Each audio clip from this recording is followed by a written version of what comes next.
पार्लिमानी committee बराए कौमी सलामती ने कालेदम TTP से बातचीत के अमल को आगे बढ़ाने की बाज़ाब्ता मंजूरी दे दी। कमेटी ने आईनी हुदूद में बातचीत के अमल की निगरानी के लिए एक पार्लिमानी ओवरसाइट कमेटी तश्कील देने की भी मंजूरी दे दी। वज़ीर आज़म शहबाज शरीफ की ज़ेर सदारत पार्लिमानी कमेटी बराए कौमी सलामती के इजलास में कौमी सलामती के उमूर और कालेदम TTP के साथ होने वाली हालिया बातचीत से आगाह किया गया। बताया गया कि सिविल और फौजी हुक्काम की क़यादत में हुकूमत पाकिस्तान की कमेटी कालेदम TTP के साथ आईन पाकिस्तान के दायरे कार के अंदर रहते हुए बातचीत कर रही है ताकि इलाकाई और दाखिली अमन व इस्तेहकाम को मिल सके। इजलास ने करार दिया कि हतमी नताइज पर अमल दरामद दस्तूर पाकिस्तान के हुदूद और क़यूद के अंदर ज़ाब्ते की कार्रवाई की तकमील और हुकूमत पाकिस्तान की मंजूरी के बाद होगा। इजलास ने नेशनल ग्रैंड रिकन्सिलिएशन डायलॉग की अहमियत की तायीद करते हुए करार दिया कि आज की नशिस्त इस सम्त में पहला कदम है।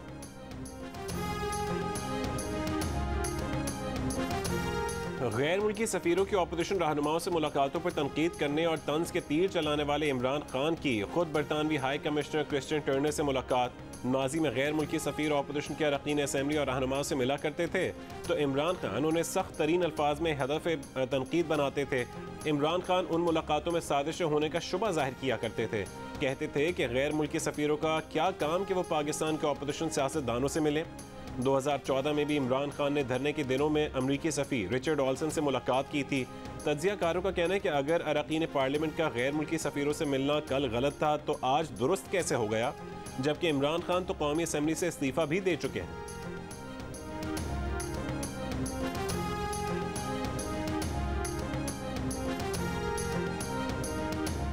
मैंने एक टेप भी एक वीडियो बनाई हुई है, महफूज जगह पे रखी है कि अगर मुझे कुछ होता है तो वो भी पब्लिक को पता चलेगा कि कौन कौन कैरेक्टर्स ने क्या क्या किया। ये जो मुल्क को, इस मुल्क से जो इतनी बड़ी गद्दारी की है वो किस किस ने की है। लेकिन अगर इसी तरह हमें दीवार के साथ लगा दिया गया और इसी तरह ये हरासा किया गया तो मैं मजबूर होऊंगा, फिर मैं बोलूँगा, मैं फिर सब कुछ कौम के सामने रख दूंगा कि क्या हुआ। चेयरमैन PTI इमरान खान ने कहा कि सारी साजिश और उसके एक एक किरदार का पता है। एक वीडियो भी बनी हुई है, उन्हें कुछ हुआ तो वो सामने आएगी, अवाम को पता चल जाएगा कि किस किस ने मुल्क से बड़ी गद्दारी की। दीवार से लगाने और हरासा करने का सिलसिला बंद ना हुआ तो जो कुछ मालूम है सब बता देंगे। साजिश में मुलव्वस अफराद को सोचना चाहिए कि कौम चोरों को कबूल नहीं कर रही, फिर सब कुछ कौम के सामने रख देंगे कि क्या हुआ है। पंजाब के अवाम को मुफ्त बिजली पैकेज ना दिया जाए, तहरीक इंसाफ ने सुप्रीम कोर्ट से रुजू कर लिया। वज़ीर आला हमजा शहबाज ने कल ऐलान किया था कि 100 यूनिट बिजली इस्तेमाल करने वाले गरीब अवाम को मुफ्त बिजली दी जाएगी, मुफ्त सोलर पैनल्स भी दिए जाएंगे। रहनुमा PTI फवाद चौधरी ने सुप्रीम कोर्ट को खत लिखकर पंजाब हुकूमत का फैसला चैलेंज कर दिया। कहा कि पंजाब को बहरान से निकालने के लिए वज़ीर आला का फार्मूला सियासी फ़वाइद के लिए है। ये फैसला अदालती अहकामात की खिलाफ वर्जी है क्योंकि अदालत ने उन्हें कहा था कि वज़ीर आला पंजाब 22 जुलाई तक सिर्फ ज़ाब्ते के इख्तियारात इस्तेमाल करेंगे। बदकिस्मती से हमजा शहबाज ने अदालत के अहकामात और इंतखाबी ज़ाब्ते अखलाक को पैरों तले रोनते हुए जिस पैकेज का ऐलान किया है उसका मकसद अदालत से हासिल रिलीफ को सियासी फ़ायदे के लिए इस्तेमाल करना है। फवाद चौधरी ने कहा है कि हमजा का मुफ्त बिजली देने का पैकेज एक जाली पैकेज है। पाकिस्तान की तबाह होती हुई मुआशी कैफियत में ऐसे पैकेजेस की कोई गुंजाइश मौजूद ही नहीं है।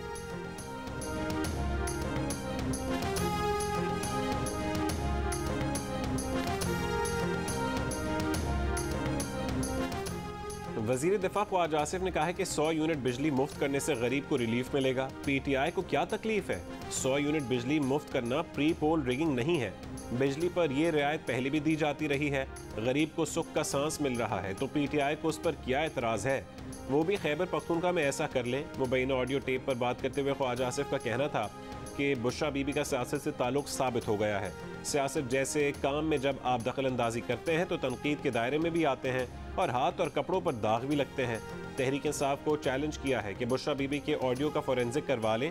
ये ऑडियो सबसे बड़ा सबूत है कि कोई साजिश नहीं हुई।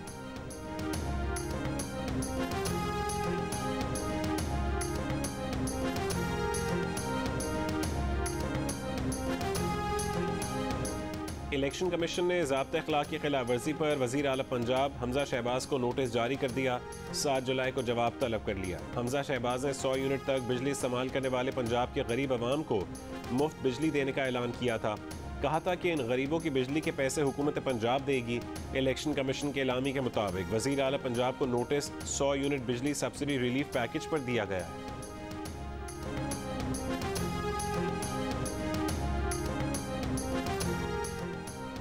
नायब सदर नून लीग मरीम नवाज ने कहा है कि पंजाब में गरीब को मुफ्त बिजली देने के अहसन इकदाम को अदालतों में ले जाने के बजाय खैबर पख्तूनख्वा के नादारों को बिजली मुफ्त फराहम करें, या फिर खैबर पख्तूनख्वा हुकूमत को फितना खान को पालने के लिए और उसका खर्च उठाने के लिए रखा हुआ है। मेहनत करें, हसद ना करें।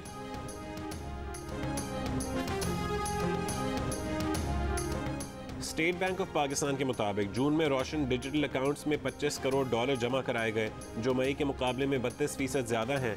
रोशन डिजिटल खातों में जमा कराई गई मजमूई रकम $4 अरब 60 करोड़ है।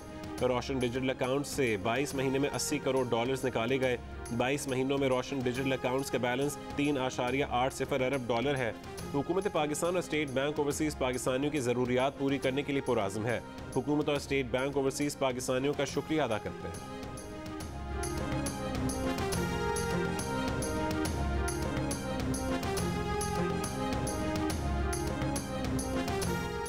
वज़ीर मुमलिकत पेट्रोलियम मुसद्दिक मलिक ने कहा है कि IMF से ऑर्गेनाइजिंग उसूल तय हो गए हैं। कुछ मामलात 1-1.5 हफ्ते में तय हो जाएंगे, फिर IMF से पैसों की रिलीज़ का अमल शुरू होगा। पार्लियामेंट के बाहर मीडिया से गुफ्तगू में कहा कि सियासी तौर पर आगे बढ़ रहे हैं, इक़्तिसादी तौर पर कुछ सख्तियाँ हैं, उसमें थोड़ा वक्त लगेगा।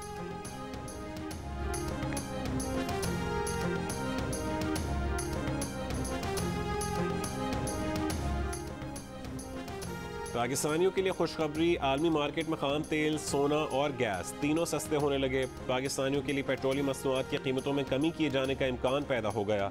आलमी मार्केट में WTI खाम तेल फ़ी बैरल $100 से भी नीचे आ गया। कीमत $98 फ़ी बैरल हो गई। ब्रेंट खाम तेल की कीमत में भी $10 फ़ी बैरल कमी हो गई। ब्रेंट खाम तेल $102 फ़ी बैरल की सतह पर फ़रोख्त होने लगा। आलमी मंडी में गैस कीमत में भी 5% कमी देखने में आई। सोने की कदर भी 1.6% कम हो गई। माहिरीन का कहना है कि इस साल के अख्ताम पर खाम तेल की कीमतें $65 फ़ी बैरल तक गिर सकती हैं। कसाद बाजारी से तलब कम हुई है, जिससे खाम तेल की कीमतें मज़ीद गिर सकती हैं।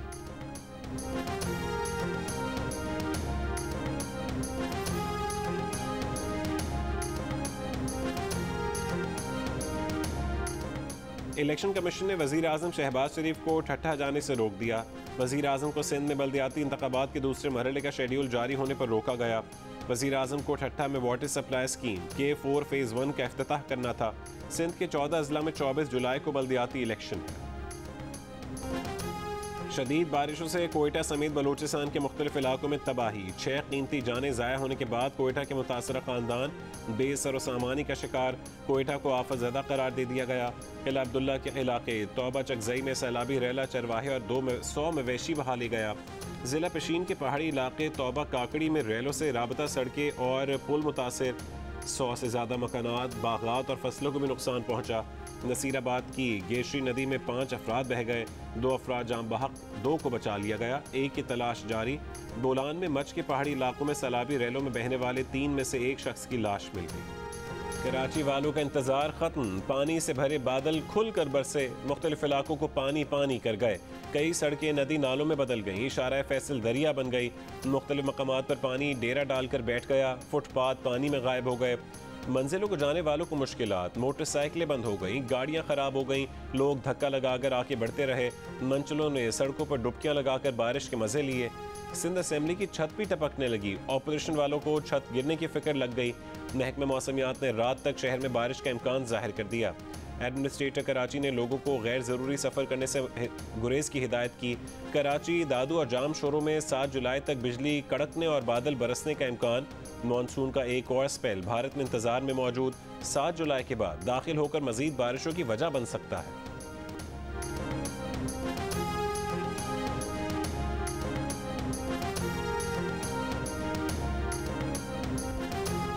रावलपिंडी, इस्लामाबाद में बारिशों से नाले बिफर गए। कोरंग नाले में फंसे 4 बच्चों को बचा लिया गया। मदद के लिए कूदने वाला शहरी रेले में बह गया। नाला लई में डूबकर 1 नौजवान जान बहक। खतरनाक हद तक बुलंद होती पानी की सतह की निगरानी जारी। हंगामी सूरत हाल से निपटने के लिए फौजी जवान भी मौजूद। आज सुबह तेज बारिशों के बाद रावलपिंडी की सड़कों और इंडर पास में पानी जमा हो गया। लाल हवेली के अतराफ में मूसलाधार बारिश के बायस पानी का बड़ा रैला आ गया। इस्लामाबाद के सेक्टर 13 में पानी घरों में दाखिल। सेक्टर G15 में बारिश का पानी जमा, कई गाड़ियां तेज बहाव में बह गईं।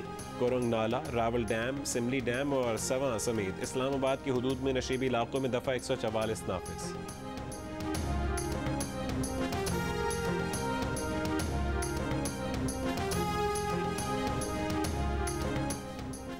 गिजर में आसमानी बिजली गिरने से लैंड स्लाइडिंग के बायस 4 अफराद जाँ बहक और 3 जख्मी। 2 बिजली घरों के मुलाजमीन लापता, 250 घर ज़ेरे आब आ गए। शिमाली वजीरिस्तान में बारिश से छत गिरने और रेले में बहकर 3 खवातीन जाँ बहक हो गईं। अपर चित्राल में 4 देहात के पुल सैलाबी रेलों में बह गए, जिससे गाड़ियों की आमदोरफ्त मुकम्मल तौर पर बंद होकर रह गई।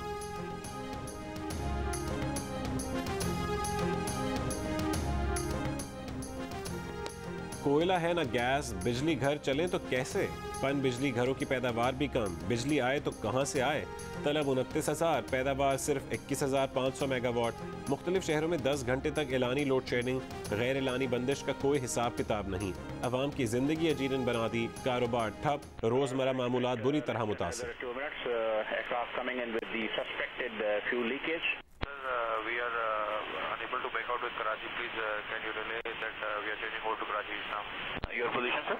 Sir, we are presently 1-2 miles short from Sajawal.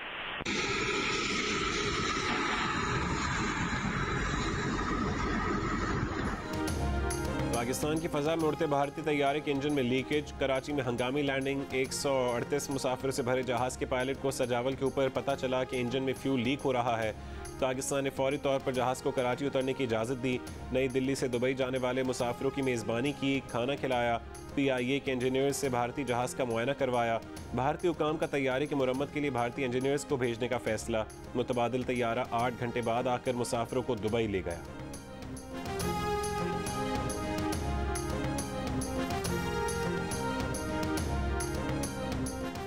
साबिक वफाकी वजीर बाबर गौरी का इंसदाद दहशतगर्दी अदालत से 7 दिन का जिस्मानी रिमांड मंजूर। बाबर गौरी पर इश्तियाल अंगेज तकरीर में सहूलतकारी का इल्ज़ाम है। बाबर गौरी पर साइट सुपर हाईवे थाने में मुकदमा दर्ज है।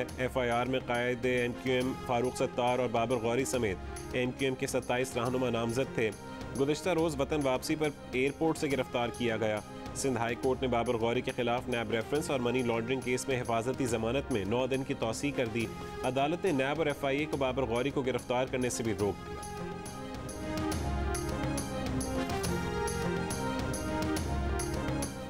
दुआ ज़हरा की बाजियाबी के लिए वालिद ने सिंध हाई कोर्ट में नई दरख्वास्त दायर कर दी। दरख्वास्त में इस्तदा की गई है कि दुआ ज़हरा को ज़हीर अहमद ने अगवा कर लिया है। ज़हीर अहमद ने उनकी कम उम्र बेटी को पंजाब ले जाकर शादी कर ली। नए मेडिकल बोर्ड की रिपोर्ट के मुताबिक दुआ ज़हरा की उम्र 16 साल से कम साबित हो चुकी है। दुआ ज़हरा को ज़हीर अहमद की गैर कानूनी हिरासत से बाजियाब करा के वालिदैन के हवाले किया जाए। वफाकी वज़ीर शेरी रहमान का कहना है कि दुआ ज़हरा को मेडिकल बोर्ड ने नाबालिग पाया है। उम्मीद है अदालत अपने फैसले पर नजर सानी करेगी। उम्र से मुतालिक नई मालूमात के पेश नज़र ये शादी कानून की खिलाफ वर्जी है।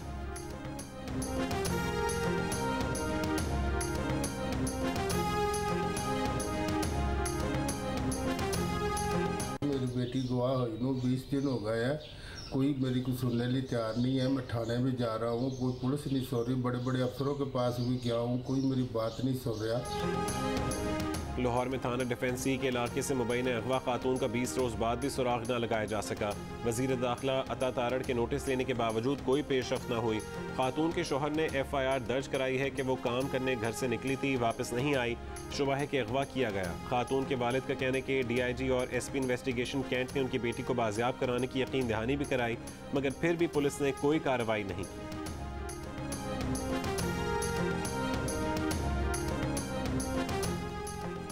जबरी गुमशुदगी और लापता अफराद से मुतालिक काबीना की ज़ेली कमेटी के आइंदा इजलास में रियासती इदारों के नुमाइंदों को दावत देने का फैसला। अदालती मुआवन फरतुल्लाह बाबर और वफाकी वज़ीर फैसल सब्ज़वारी ने अपनी अपनी तजावीज़ कमेटी के सामने रखी। इंसानी हुकूक कारकुन आमना मसूद जंजुआ, सेनेटर ताहिर बजिंजो और अमीर हैदर होती को मदऊ किया जाएगा। इस्लामाबाद हाई कोर्ट ने गुज़िश्ता रोज़ हुक्म दिया था कि वज़ीर आज़म 9 सितंबर को लापता अफराद की अदालत में पेशी यकीनी बनाएं या फिर वज़ीर आज़म खुद पेश हों।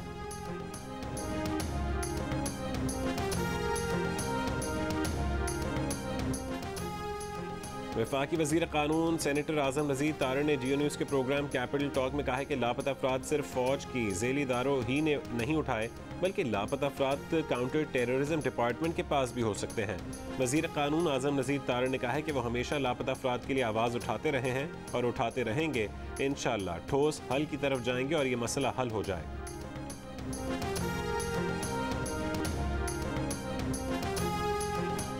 वज़ीर आला पंजाब के इंतखाब के लिए पंजाब असम्बली का इजलास तलब। परवेज़ इलाही ने इजलास 22 जुलाई शाम 4 बजे बुलाया है। नोटिफिकेशन के मुताबिक इजलास की सदारत डिप्टी स्पीकर पंजाब असम्बली दोस्त मजारी करेंगे। परवेज़ इलाही का कहना है कि वज़ीर आला के इंतखाब के लिए सुप्रीम कोर्ट के फैसले की रोशनी में इकदाम कर रहे हैं। काफ लीग ने डिप्टी स्पीकर पंजाब असम्बली को इख्तियारात की मुंतकली का फैसला चैलेंज कर दिया। हाई कोर्ट ने इख्तियारात वापस लेने का स्पीकर का फैसला कलअदम करार दिया था।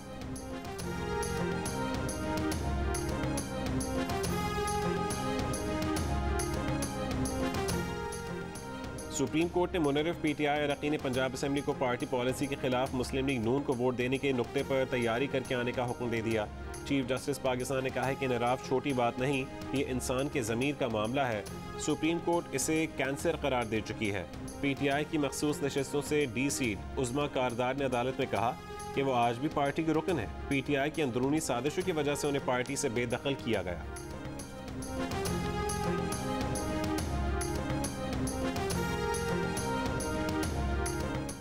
तुर्क फोर्सेस के जनरल मूसा की army chief general Qamar Javed Bajwa से मुलाकात। ISPR के मुताबिक दोनों ममालिक के दरमियान दिफाई और सिक्योरिटी ताउन पर तबादला ख्याल। आर्मी चीफ ने कहा है कि तुर्की के साथ बिरादराना ताल्लुकात को कदर की निगाह से देखते हैं। दोनों ममालिक के दरमियान ताल्लुकात की जड़ें गहरी हैं। दोनों मुल्कों का ताल्लुक सकाफती मजहबी वाबस्तगियों से जुड़ा है।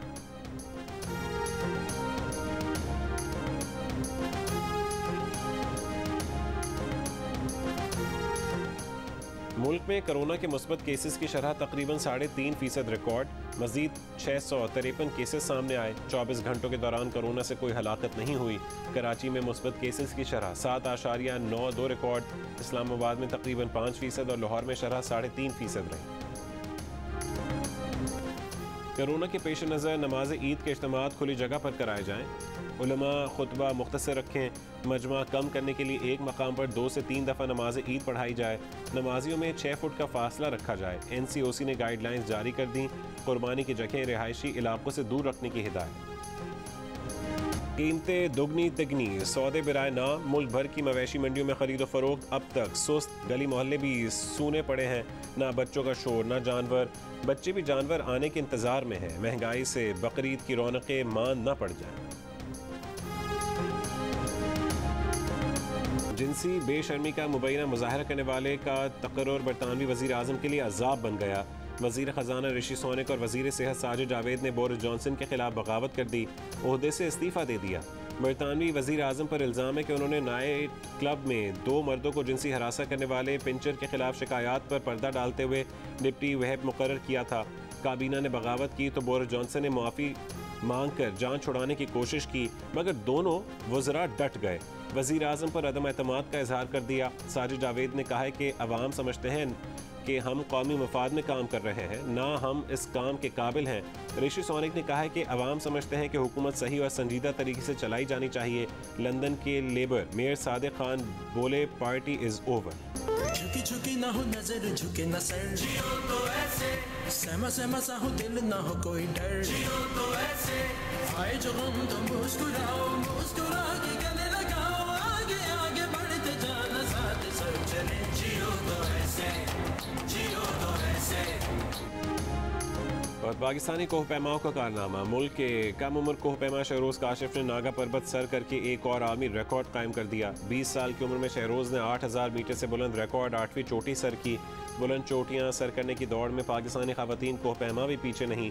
कराची की पारस अली और उनकी टीम ने गिलगित की 5642 मीटर ऊंची रुपेल पीक सर करके कौमी परचम लहरा दिया। ये कारनामा अंजाम देने वालों में सोनिया बाबर, हफ्सा असद, सना जमील और सोनिया अनिसा शामिल हैं।